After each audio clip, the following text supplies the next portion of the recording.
Jalen Hurts is a very good quarterback, and quite frankly, he doesn't get enough grace, I should say, for saying, I win football games. Like, what would you rather? We go play Mahomes, and, oh, man, 41-40, Hurts, 375, 4 touchdowns, they lost. Boy, that guy's good. Or no, hey, you know what? I'm going to play within myself. I'm not going to turn the football over. I'm going to play within the game script here, and we're just going to win. Doesn't matter who gets the accolades. Pro Football Today, only on SportsGrid. The biggest games, the biggest bets that you need to know. So much fun already, Joe. I feel Yeah, like we I'm got having a good lot time. of information Love now. it. Yeah. Good games, not great, but again, it's college football. You can bet on them, nothing better.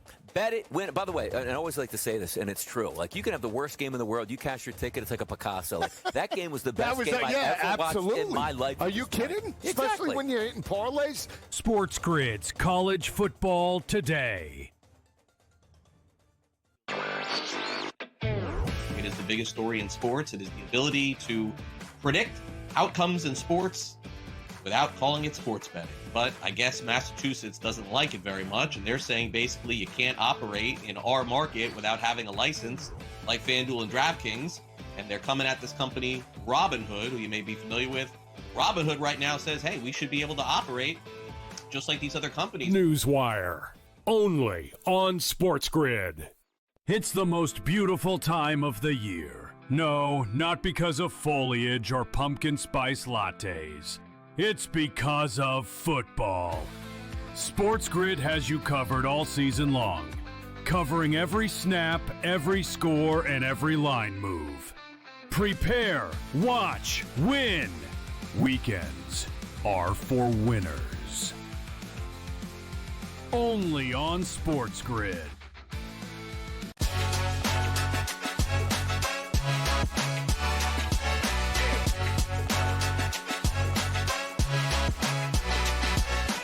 Tom Brady says he hasn't broken any rules after being seen in the coach's booth with a headset. Plus, can the U.S. regain the Ryder Cup? Hi, everyone, and welcome to Front Office Sports Today from FOS Studios in New York City. I'm Baker Machado. And I'm Renee Washington, and thanks so much for joining us each and every weekdays. We are chatting the biggest stories in the business and culture of sports. We're also talking with 2 executives from the Charlotte Hornets, including the GM, Jeff Peterson, on his hopes of turning the team around. But first, let's dive into the shoot-around. Yeah, and let's start in the NBA, Renee, where teams addressed the media for the very first time, that ahead of the start of the preseason, and lots of attention centered in Phoenix. That's where Suns owner Matt Ishbia tempered expectations for the team, that after having the highest payroll in the league, forced them to offload Bradley Beal and Kevin Durant during the offseason. Now, Ishbia told ESPN that Durant, quote, just wasn't a fit for what we've got going forward. He also addressed the 5 lawsuits filed against the organization, which range from allegations of discrimination, harassment, wrongful termination, and other issues. Ishbia, Renee, called those suits a, quote, money grab. Yes, for Matt Ishbia to come out and mention anybody can file a lawsuit, but you have to win. He's like, I could file a lawsuit just for asking me this question. You know, you look at the Phoenix Suns, who've been hit with at least 6 or 7 lawsuits over the past year, and it's been, as you mentioned, a variety of different issues, but it's also been minority owners, it's been former employees, even a former interim coach for the Mercury. And so we already heard the reports come out that earlier this spring in late May, Ishbia, well, the Suns, I should say, forced every employee to sign an arbitration agreement saying they could not file a lawsuit against the Suns. So they've already been notifying employees of some changes in terms of their employee handbook. But now, look, he's setting the record straight about Durant, the trades, and everything else, it seems like. All right, meanwhile, on the topic of setting the record straight, Tom Brady has defended himself amid conflict of interest concerns that regarding his roles as Fox broadcaster and minority owner of the Raiders. This after cameras caught him in the coach's booth with a headset during a recent Monday night game in Vegas. Brady wrote in his newsletter that he hasn't broken any rules and that his dual roles are, quote, not actually a point of conflict, despite what the paranoid and the distrustful might believe. Commissioner Roger Goodell even echoed that sentiment. He told CNBC, quote, where's the conflict? He's not hanging around the facilities. We don't allow that. Now, Brady is allowed to attend production meetings remotely, but he is banned from attending other teams' practices. And that is the key. I mean, for Tom Brady, as he wrote in his latest edition of his newsletter titled Do Your Job, he mentioned it, you know, it's not a point of conflict and people are just paranoid and distrustful. And for Tom Brady, as you mentioned, not a lot of practices. He's only on coaches' production calls, which they can now share whatever they want to share with Yes, him. that's the There's key. nothing he's getting in terms of information that's not public knowledge from just watching film, for example. So to me, I know executives have come out and said he's getting special treatment. There's been some coaches that said they don't feel they can actually speak up against Tom Brady. They think it's for the owners to do that. But so many Tom Brady headlines, including him being in flag football next year in Saudi Arabia. We are getting more Tom Brady now, it feels like, than we got when he was a player. Let's talk about Brady's former team, the Patriots. Sportico says they're selling an 8% stake in the franchise to be split between private equity firm 6th Street and billionaire Dean Metropolis. This would value the Patriots at over $9 billion. Now, the Kraft family would still own more than 90% of the team. This also represents the second highest valuation ever for an NFL club. This after the Koch family agreed to buy a 10% stake in the Giants at a valuation of $10 billion. Yes, as we talked about before, on average, teams' valuation has gone up about 25% since last year. And you look at when Robert Kraft bought the team for $172 million back in 1994 to now having those two buyers making the valuation around $9 million. The price tag is going up, and we're still waiting for the details to get confirmed, much like the Giants and even the 49ers, who have some minority stakeholder sales going on. Well, the Ryder Cup tees off Friday at Bethpage Black after pairings for the first 4 matches were announced by captains Keegan Bradley of Team USA and Luke Donald of Team Europe. Now, the U.S. is favored to regain the Ryder Cup, with crowds expected to set new attendance and revenue highs, plus President Trump is expected to be in attendance as well. So let's check in live from the Ryder Cup in today's main event. All right, let's go to Bethpage Black and let's bring in David Rumsey, FOS reporter, for more on this. So, David, what are you watching this weekend? Yeah, Baker, Renee, great to be with you over on Long Island. Not too far away from you physically, but a lot of traffic in between us. That's the theme of this week. 50,000 fans per day are going to be coming out to Bethpage Black on Friday, Saturday, and Sunday. At least that's what we expect. We'll see what the weather ends up being, but it's going to be a lively crowd. It's a home crowd for the U.S. There's even a little bit of concern. Hey, are the New York fans going to get a little bit too rowdy? Are they going to throw too many below-the-belt insults at the European team? Already there's been a lot of playful jeers and some booing and stuff, like you see at any Ryder Cup. But we'll see, does it go too far during the tournament? How much is that beer flowing? But lots of stuff going on inside and outside the ropes this weekend. Yeah, well, that beer, we know one of the things that are not free, because with general admission at $750 at face value, and of course price only going up from there, the Ryder Cup is giving fans free food and non-alcoholic beverages as they're trying to build off of what we've seen with the PGA Championship, but a much different venue, a different amount of fans and attendance. But also, I'm curious, what are the foods that are free compared to those that are not? But also, is this something that makes sense for the Ryder Cup, piggybacking off of what PGA Championship has done? Yeah, it is a cool thing they've been doing. So for the past 4 PGA Championships, there's been these Championship Plus tickets where usually they're about $200 to $250, and it includes all your non-alcoholic beverages, like you said, and food. And you kind of go through this little market station, grab and go, take whatever you want. It's pretty easy. You don't have to scan anything.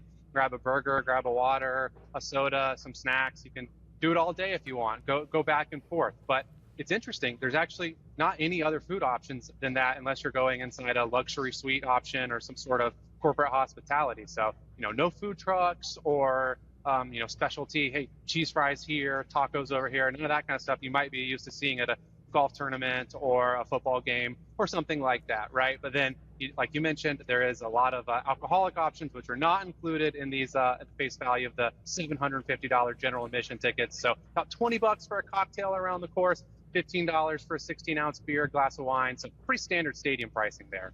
David, President Trump is expected to attend the Ryder Cup on Friday. Given the fact that, as you mentioned, we're expecting attendance to be very high, is there any concern that this might be similar to what happened with the U.S. Open when the president got to to Arthur Ashe Stadium, and as a result, security delayed so many people being able to get inside?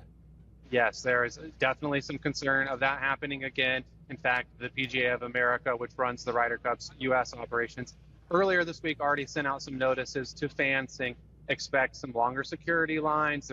Once you get inside, there's going to be a perimeter around this big first tee 18th green grandstand where President Trump is presumably going to be, and it's going to be TSA style screening if you want to get into that portion of the course. If you leave, you have to go through it again. So that's where some of the delays could come in once you get into the course. Hopefully fans can get to the course without too much trouble. Gates open at 5 a.m. on Friday. The first tee shots are at 7:10 a.m. And right now, while Trump's plans aren't public yet, it is widely expected that he'll be there for the afternoon sessions, which should help people kind of file in and not delay those morning tee times. Yeah, well, David, as we know, the Ryder Cup expected to have record-setting numbers in terms of attendance, in terms of even revenue and finances, as we're preparing for all the excitement at Bethpage Black Golf Course. That also seems like there's concerns around if it's going to be able to manage that, as you mentioned, the booing and other components, but even around it in terms of Airbnbs and helicopters and travel in and out. What are some of the keys that you have seen in terms of what the scene is like at the course currently? Yeah, I mean, it's interesting when you have a Ryder Cup versus maybe a major championship or standard golf tournament, right? Because on those days, early in the tournament, you have players on all 18 holes at one time. But at a Ryder Cup, there's just 4 matches going on those early days, Friday and Saturday. So the 50,000 people that will be here are so concentrated on, maybe 1, 2, or 3 holes of the course, which really makes it kind of bottleneck and can lead to some frustration of fans and make the scenes better or worse, I guess, just depending on how many people you have there. But yeah, the logistics, there's the Ryder Cup is kind of bigger than just golf. It's a big sports event beyond just golf. That's why you have luxury helicopter rides from Manhattan into the neighboring golf course that's on the same property as Bethpage Black. Those are going for like $1,500 through a new partner with the PGA of America. It's kind of the Super Bowl of golf feeling, if you will. David, the U.S. is expected to regain the Ryder Cup, at least according to the sports books out there. What are your expectations for Team USA this weekend? Yeah, so I think on the course, for me, it's going to come down to Scottie Scheffler. If he just plays like he does, he can go out there, score a lot of points for the U.S., and I think at that point, they have a pretty good chance. But it's a crazy event. Things happen. They could be up by a lot after Saturday and lose a single matches on Sunday, but I think it's going to be really entertaining. All right, FOS reporter David Rumsey for us at the Ryder Cup at Bethpage Black. Thank you so much, David. And next on Front Office Sports Today, we're talking to the general manager of the Charlotte Hornets about their team's fortunes ahead of the new season. That's next.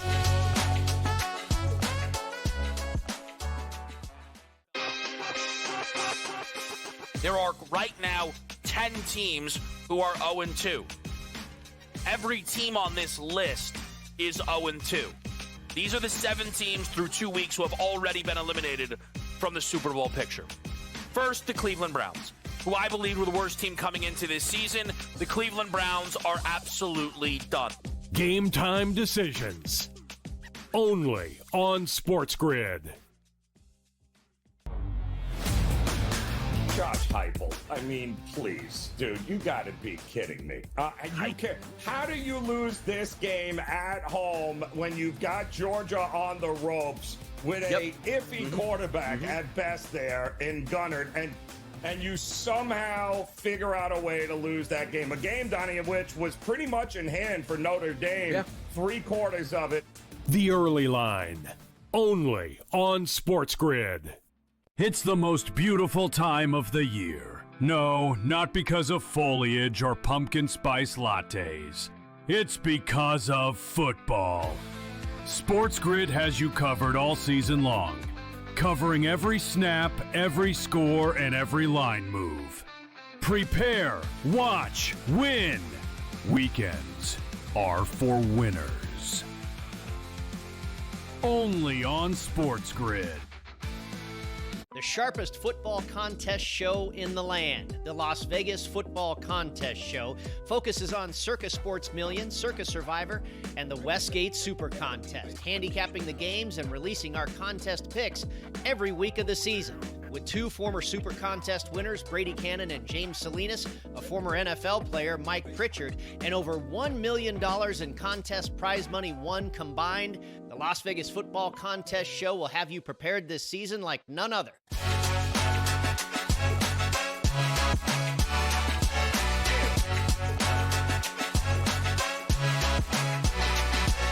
Well, welcome back, guys, to Front Office Sports Today with Renee Washington and Baker Machado. Well, the NBA season will be here before you even know it, as players are already starting to report ahead of the preseason, which is starting here in just a few weeks.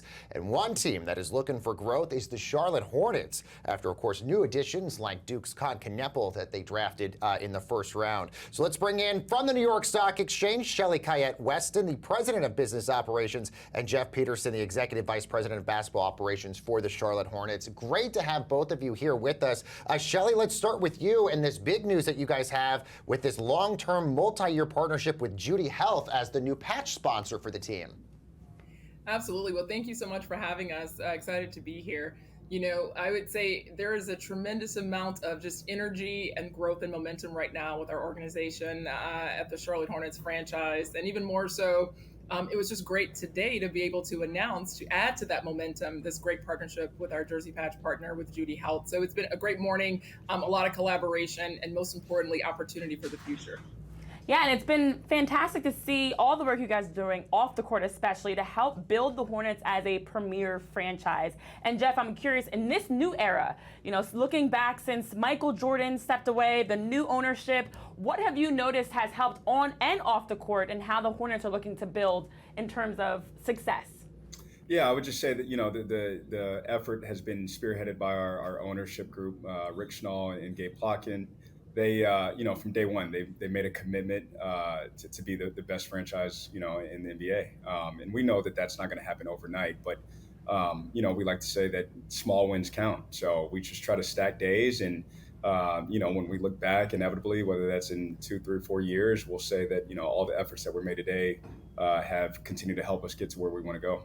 And I guess for both of you, really, given the fact that the Eastern Conference is so wide open, how do you sort of view success for this organization, both in the organization and also on the court? Yeah, you know, I'll start with just in terms of on the court. You know, we like to define success by, you know, we want to continue to get better every day, you know, and I think we have a younger team, but at the same time, we never want to limit their ceiling because we have a group of extremely competitive individuals who put in the work, who put in the time, they sacrifice a ton. So the sky's the limit for this team. You know, we just, again, we want to continue to control what we can control. And a lot of that comes down to our work ethic and approach on this every single day.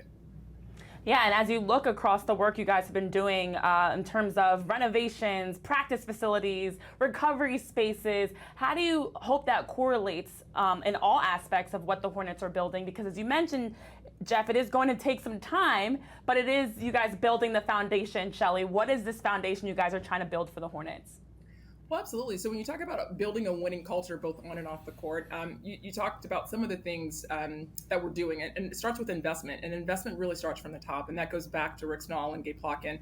And when they said they want to be a premier NBA and entertainment franchise, they're actually investing in it. So the first thing is that we're launching in the ground now with an amazing world-class Novant Health Performance Center, which is going to be a state-of-the-art practice facility. And so that was a first sign of investment. But there's been a lot more. We are completing, actually, we're going to open up on October 19th with the Billie Eilish concert, 20 years of Spectrum Center. So we're celebrating a long history in Charlotte. And we're about investing in the future. And that's both on and off the court. It's in the community. We feel like we have a responsibility to uplift the Carolinas. And so we're excited about where we're going. And all of those things are demonstrations of success and growth in our organization. Jeff, let's talk about the roster, specifically one player, and that would be one of the biggest stars on your roster in LaMelo Ball. What are you sort of hoping from LaMelo this year to sort of deem it as a success, not just for him, but for the organization here? Yeah, look, there's no secret of how just talented and gifted LaMelo is. And, you know, you forget how young he still is. So he has a lot of room to continue to grow. But, you know, between the coaching staff, Charles Lee, our head coach, and the rest of that group, just continue to help him, you know, get better. He wants to get better. He wants to take that next step in leadership, which isn't easy, but he's always up for a challenge. You know, he's one of the few guys that I've met in my life that he's always happy. He always has a smile on his face. He stays in the gym. He wants to get better. So I'm really excited because I've seen the work that he's put in on the, you know, this off season, not only on the court, but off the court with his body. So I'm excited for him to be able to reap the benefits this season. Yeah, it's something I noticed in reading the different quotes and comments coming out around the launch of this recent partnership with your jersey patch. But I think it goes beyond even the excitement of the jersey patch, is how you're looking to build something long-term, not just in and out, wanting to have partnerships that will evolve with the team, with the franchise. Have you noticed some gaps maybe in those investments from the past that you guys are looking to change and course correct now that we're missing in terms of financial investments and other components? Yeah, listen, I think, first of all, I would say Jeff and I are both very lucky. We were hired to shepherd, to bring a vision to life, to be a premier NBA entertainment franchise, right? And so the great thing about that is we all know it takes amazing people, it takes great talent. And so we have together a great collaboration. It takes great partners, it takes a community. And so we're really working together on that. I think what we're focused on is we also are in a market in the Carolinas that has a deep history of basketball. At one point, Charlotte Hornets actually led attendance in the NBA for consecutive years. And so there is a lot to build off of, a lot of energy from our fans, not just in the Carolinas, but all across the country. We are we have a history of innovation. We actually were one of the first teams to have pinstripe jerseys, our colorway of teal and purple. And so there's a lot to build off of, but where we're going and the opportunity that's ahead of us is just, it's great, and we're looking forward to do it together. Jeff, obviously you have been learning really on the fly as a general manager, because it just became the general manager about a season or so ago. I'm curious, the Mark Williams trade obviously got a lot of attention and a lot of headlines because that trade was voided with the Los Angeles Lakers. What was that like as sort of a new general manager to have to deal with something so big as that trade being voided? Yeah, it's interesting. You're never, I would say, fully ready for the job. It's something that you do have to kind of learn on the fly with certain experiences. That was one I've never been through. But fortunately, look, I have a great team around me, the rest of our front office group, again, of course, support from ownership. And more than anything, like, Mark is a class act human being. He's a very good basketball player, but just amazing person. So during that time, I think I wanted to just try to focus my attention on making sure that he was okay, because he had never been through something like that as well. So just, again, he's an amazing person. And again, that was the focus at the time. Yeah, it's very evident you guys are bringing in so many new era, new aspects of that we can expect on and off the court for the Charlotte Hornets. Well, definitely a team we're going to be keeping our eyes on this upcoming season. Our thanks, of course, to Shelly Kayette-Weston, the President of Business Operations, and Jeff Peterson, the Executive Vice President of Basketball Operations for the Charlotte Hornets. Thank you both so much for joining us. Thank you. Thanks. And we have a lot more front office sports today headed your way right after this very quick break.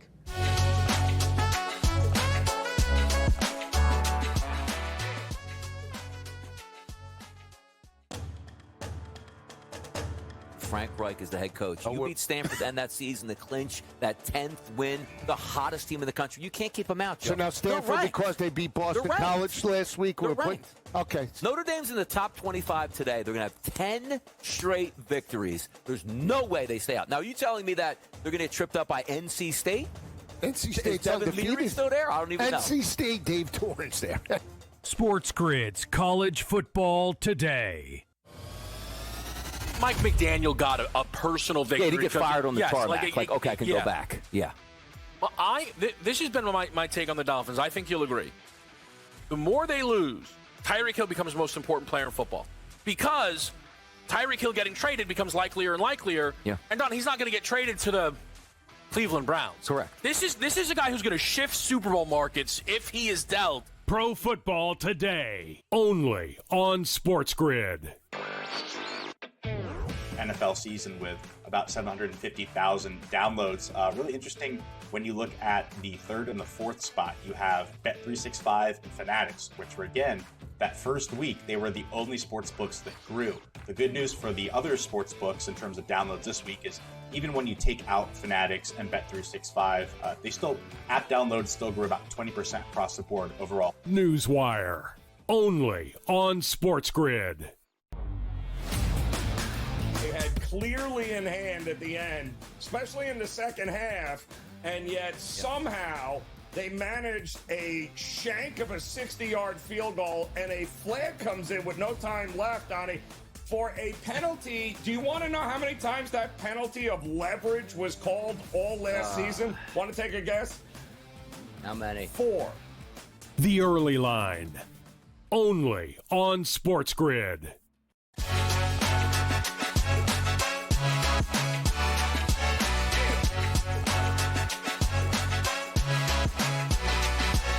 welcome back, everyone, to Front Office Sports today. Well, a new lawsuit filed against the University of North Carolina alleges that the school broke state laws when they hired Coach Bill Belichick behind closed doors. This is his team soon about to play Clemson in what is now seems to be a pretty underwhelming matchup between two of the highest paid coaches in the ACC. So for that and so much more, let's bring in our college sports reporter, Amanda Kristovich. Amanda, good to see you. We'll get to the Clemson matchup here in a second, but let's start with the lawsuit. What does this person allege here?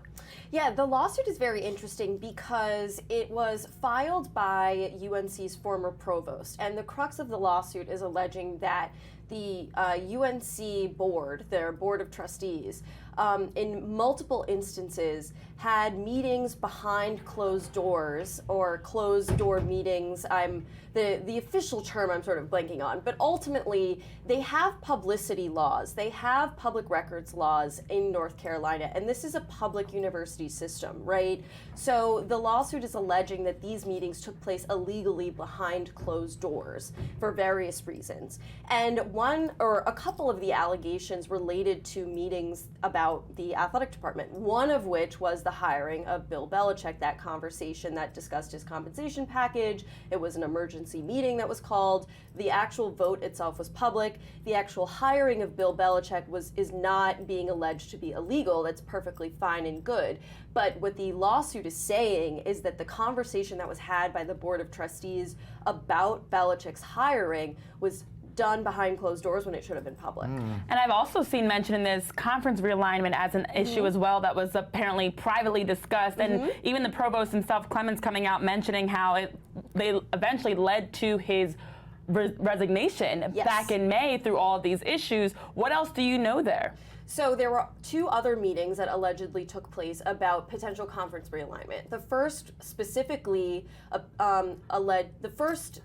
says that the ACC or the UNC had conversations about the ACC revenue versus Big Ten or SEC revenue. Now, that's not to say that they had bids from the Big Ten or the SEC, but it was just a conversation that was had by the Board of Trustees. And there was another conversation about conference realignment that we don't know a ton of details about. And as you said, yes, ultimately there was a meeting that was not about the athletic department or college sports that the former provost says that he talked to other members of the faculty about, and that as a result there was a vote of no confidence on him, and he ultimately was asked to resign, and he did so. So the actual resignation itself doesn't have anything to do with the college athletics portion of this, but the lawsuit includes these allegations that call into question the legality of, hiding bits of information from the public about decisions that are being made about the athletic department. And this, of course, comes on the heels of the fact that not only does UNC have a bye this week, but they're preparing for a game that was supposed to be a huge marquee event next weekend against Clemson.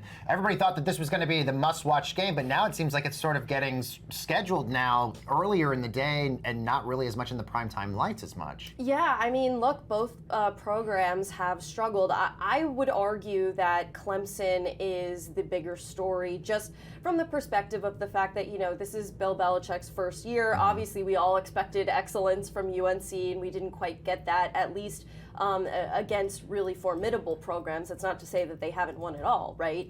But it's been kind of the talk of the town in the college football world that Clemson, led by Dabo Swinney, has just kind of fallen off. And there are real major concerns about the future of that program at this point, and whether or not the program is going to be able to restore its sort of former glory. Yeah, of course, two of the top paid coaches in the ACC, but top 10 across college football. Right. Yeah, indeed. Amanda Kristovich, thank you so much for that update. And let's see what's bubbling over at the FOS water cooler. Well, Renee, the final two games of the Banana Ball regular season are this weekend in Houston. That is, the Savannah Bananas wrap up their 2025 World Tour. Now, both those games in Houston are sold out, which is a theme for the Bananas, who have sold out 19 Major League stadiums this year, including Yankee Stadium, Fenway Park, and Coors Field. Adding to that, Renee, Forbes now says the Bananas are valued at close to $500 million.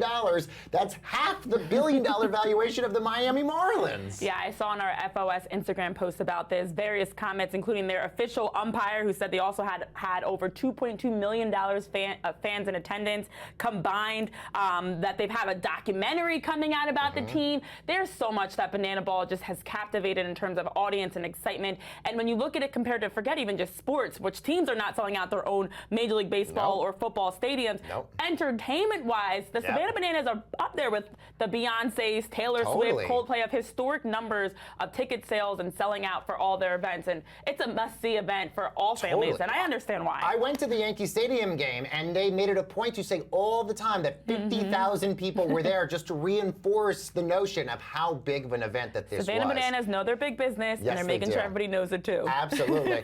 All right, guys. Well, that's going to do it for this edition of the show. Coming up on tomorrow's show, we're going to be previewing the Major League Baseball playoffs and the wild card, plus the big game in Dublin happening with the NFL as